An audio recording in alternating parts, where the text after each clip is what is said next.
We all legit. We all legit. How y'all doing today? Y'all doing good?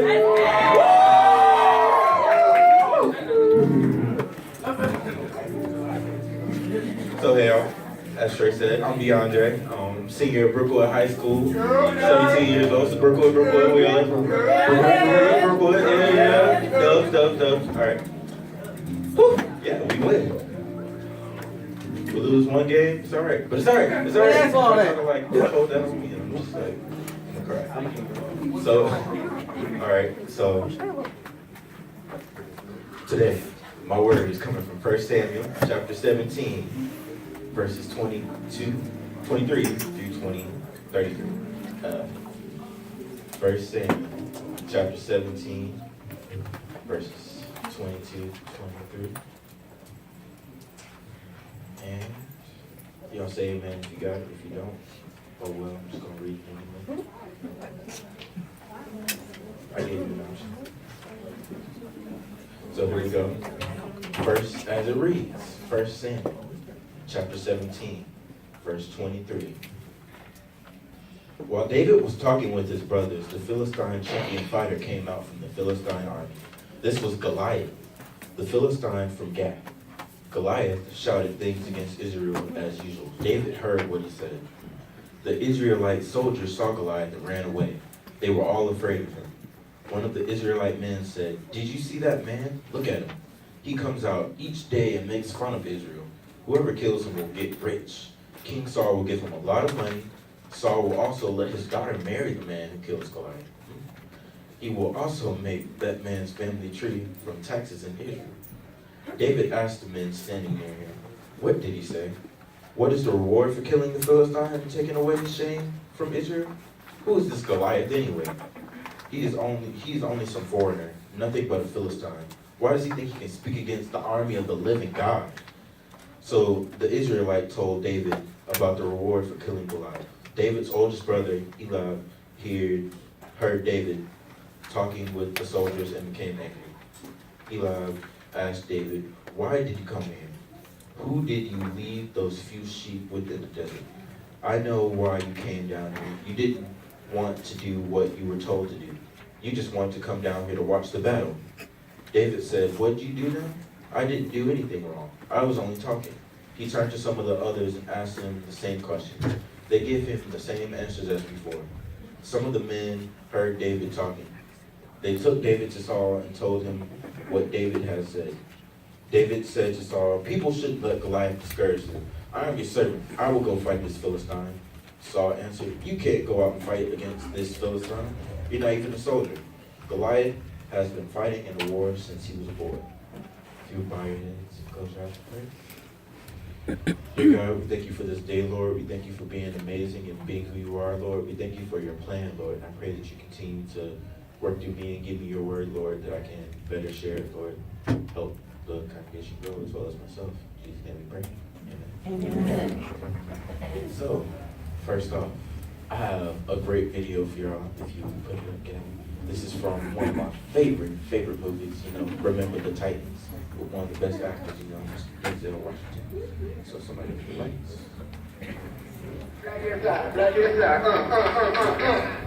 Hey, yo, B-Day, how many of y'all you think you gonna get this season, bruh? I ain't want to brag, Big Blue, but I figure on at least 1,000. I want to brag. Hey, didn't I tell you how them white boys won't go play for no brother? Well, who needs them, baby? From now on, the Titans is gonna be powered by soul power, bruh. Instead of soul power.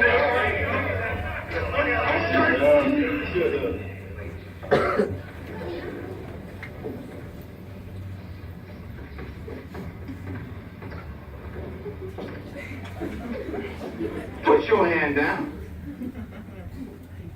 You smiling? Yes. Yes, sir. Yes, sir. Why are you smiling? Because I love football. Football's fun. Fun, sir. Fun, sir. It's fun. Yes. You sure? I think. Now you're thinking. First you smile, then you think. You think football is still fun? Yes. Sir. Yes. No. No? Sir. It was fun. Not anymore, though, is it? Is it? No, not my. No, it's not fun anymore. Not even a little bit. No. Make up your mind. No. Think. Since you're thinking, now go on. Think. Is it fun? No, sir. No. No, sir. Absolutely not? Zero fun, sir. All right, listen up. I'm Coach Boone. I'm going to tell you all about how much fun you're going to have this season.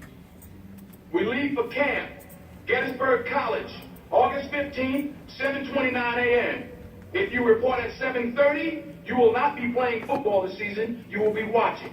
You will wear a jacket, shirt, and tie. If you don't have one, buy one. Can't afford one, then borrow one from your old man. If you don't have an old man, then find a drunk, trade him for his. And I can guarantee you, there isn't a bum on the street that looks as raggedy and ridiculous as what I'm looking at right now. This is no democracy. It is a dictatorship. I am the law. If you survive camp, you will be on the team. If you survive. Pause it. So, for my football players out there, that's something serious. I don't know if I could have made it. Cut first day.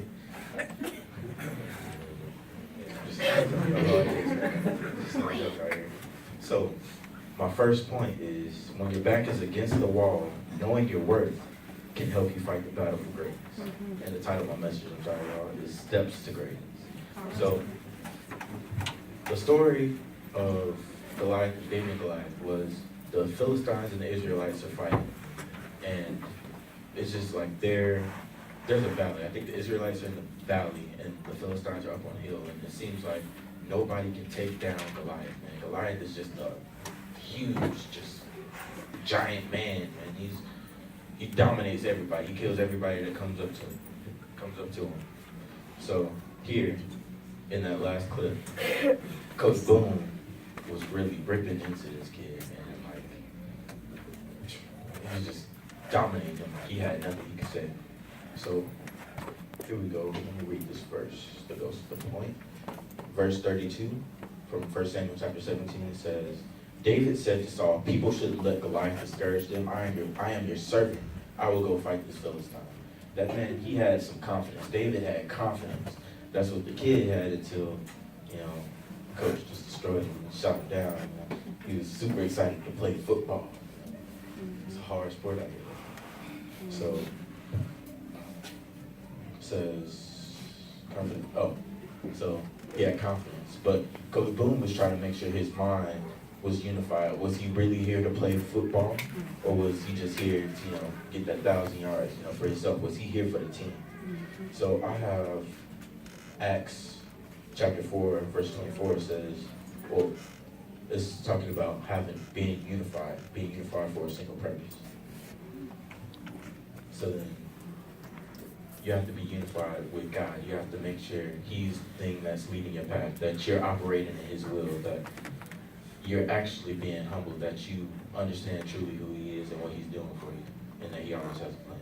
Mm-hmm. So if you could, please sing the rest of that clip. Oh, I'm sorry.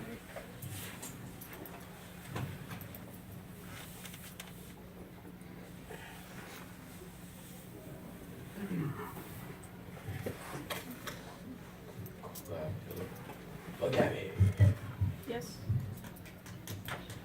Take a lesson from the dead. Back it up. Too far. Is that back it up? Yeah, back it up. Keep going. It starts at 1, 4. You keep going a little more. To the right. To the right. To the right. To the right. To the right. I got it. Start at 150. Just start at 150.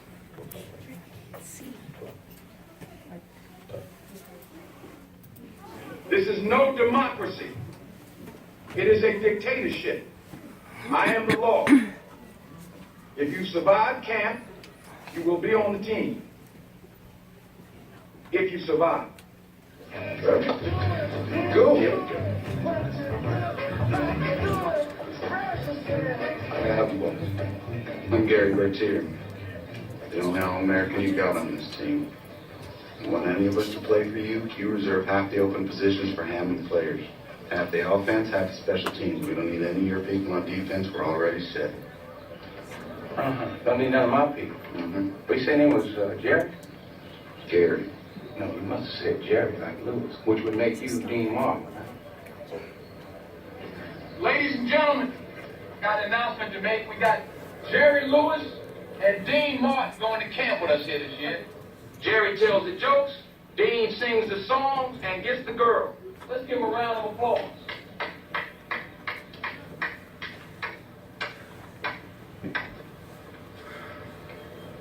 Which folks, Gary? Parents, are they here? Well, That's my mother. that's your mom. Mm-hmm. Very nice, I want take a good look at her. Because once you get on that bus, you ain't got no mama no more. You got your brothers on the team. And you got your daddy. Now, you know who your daddy is, don't you?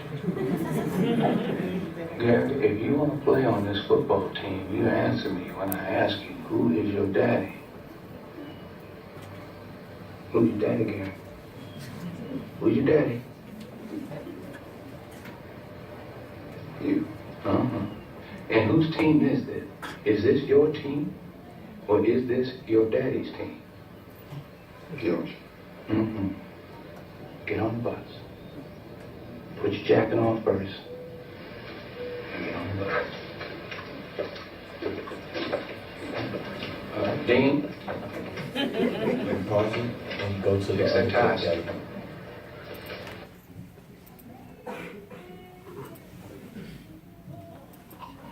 Here we go.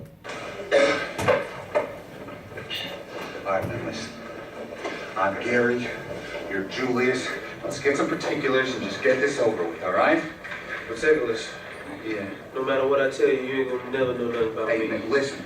I ain't running any more of these 3 days, Well, okay? what I got to say, you really don't want to hear, because honesty ain't too high up on your people priority list, right? Honesty? You want honesty? All right, honestly, I think you're nothing. Nothing but a pure waste of God-given talent. You don't listen to nobody, man. Not even Doc or Boone. Shiver push on the line every time, man. You blow right past them. Push them, pull them, do something.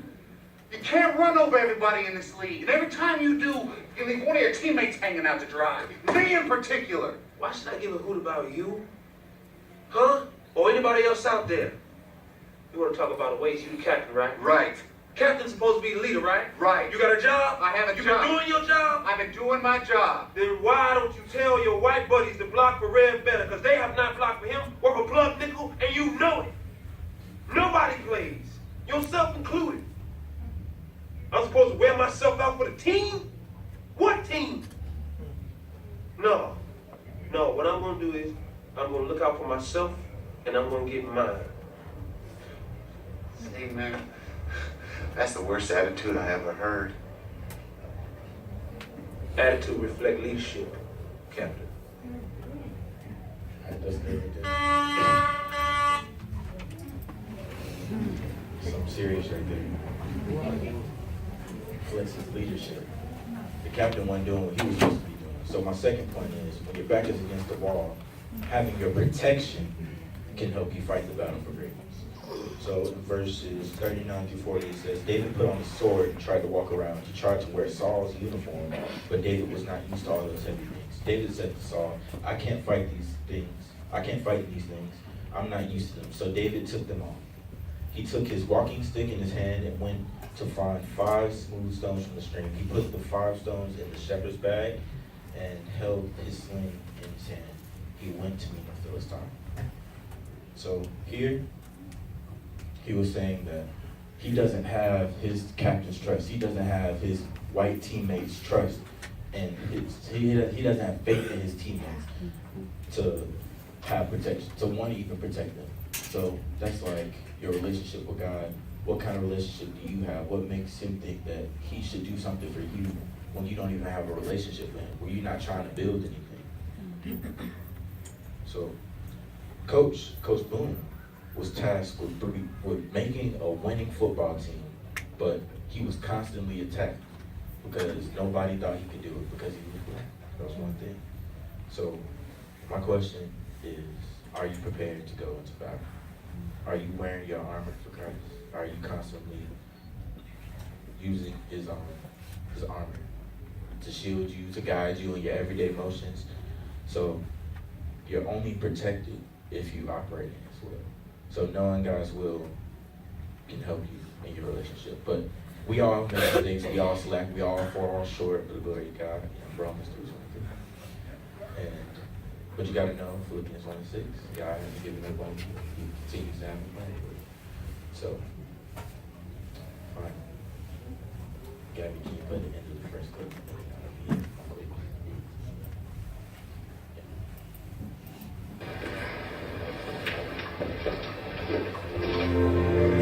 Take a lesson from the dead.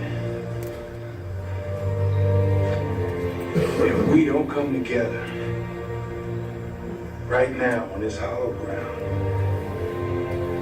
we too will be destroyed. Just like that. I don't care if you like each other or not, but you will respect each other. And maybe, I don't know, maybe we'll learn to play this game like that. We are king. That's good. All right. Point number 3, when your back is against the wall, setting your goals can help you fight the battle for greatness. So, verses 46 to 47, chapter 17, it says, today the Lord will let me defeat you. I will kill you. I will cut off your head and feed your body to the birds and wild animals. And I will do the same thing to all the Philistines too. Then all the world would know there is God in Israel. All the people gathered here to know what the Lord doesn't need swords or spears to save people. The battle belongs to the Lord, and He will help us defeat all. So here, David knew that he could beat Goliath because he knew he was a part of God's army. He held God strong in his heart. He knew he could win. So by setting his goal, saying, I'm going to get that girl, I'm going to get the money, I'm going to get the respect, because none of y'all thought I could do it, he knew he was going to win. So our goal should always be to be more like Christ, be more Christ-like. So what Christ did always, constantly, is love others. Ephesians 5:2, he always loved everybody. So Coach Boone said this, if we don't come together on this hollow ground, we too will be destroyed. So as Christians, if we don't come together, we too will be destroyed if we don't love each other. And that basically goes into everything with our teams, some of these teams who made it to the playoffs, put close up in that. Anyway, the teams who made it to the playoffs, we got to constantly believe in God, understand that He has our backs, that we constantly wear His armor, that He is leading us on our paths, and that even with our college applications, some of us who go into college, get ready to go to college, that we got to stay strong, putting God first, understanding what He has for us and what plan He might have for us, but you only know what plan He has for you if you operate in His will and have a relationship with Him. So, read my points for you. First, when your back is against the wall, you got to know your worth, you got to have your protection, and you got to set some goals. Thank you. Turn up for DeAndre one more time. That's pretty hard to do. You wanna go next?